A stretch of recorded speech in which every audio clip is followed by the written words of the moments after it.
불특정 다수를 향한 묻지마 범죄. 최근 발생한 이 3건의 사건, 묻지마 범죄의 심각성을 보여줍니다. 이른바 부산 돌려차기 사건. 한 남성이 엘리베이터를 기다리던 여성에게 다가가더니 무차별적으로 폭행을 가합니다. 그리고는 정신을 잃은 여성을 어디론가 보이지 않는 곳으로 끌고 갑니다. CCTV 사각지대에서 성폭행한 정황까지 드러났습니다. 천인 공노할 범죄를 저지르고도 전혀 반성하지 않았습니다. 어떤 공식적인 제재라든지 형사사법에 대한 두려움이 전혀 없는 사람, 또는 자신의 행동이 얼마나 잘못됐는지에 대해서 자각을 하고 일반 시민들이 어떻게 느끼고 있는지에 대한 공감이 굉장히 좀 부족했던.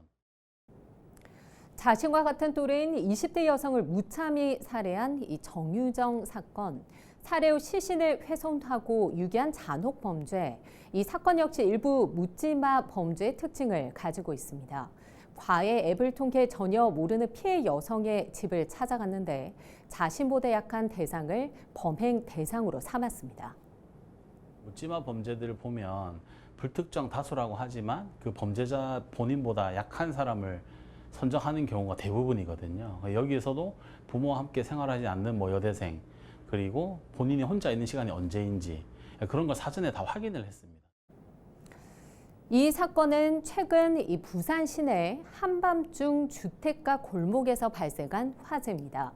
한 남성이 신변을 비관해 주택가 쓰레기 더미에 불을 지른 건데 경찰의 신속한 대응이 없었다면 주택가 전체로 번져 큰 피해를 낼 뻔했습니다.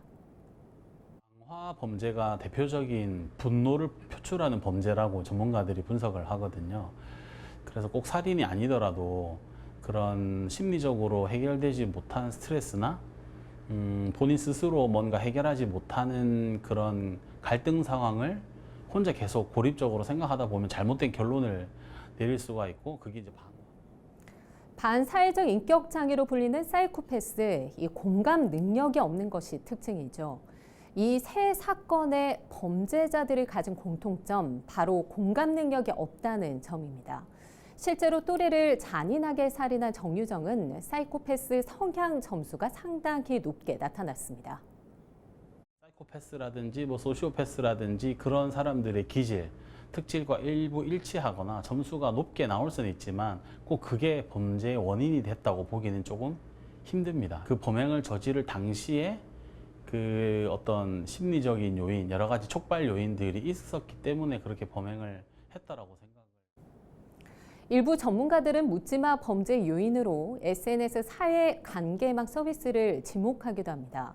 SNS를 통해서 타인과 자신을 비교하다가 생기는 상대적 박탈감. 나는 행복하지 않고 가진 것도 없는데 왜 저 사람들은 행복할까? 이런 생각이 반사회적 인격 장애와 결합돼서 이 범죄로 이어진다는 분석입니다.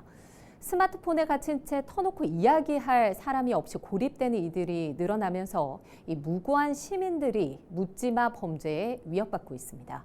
헬로티비 뉴스 차선영입니다.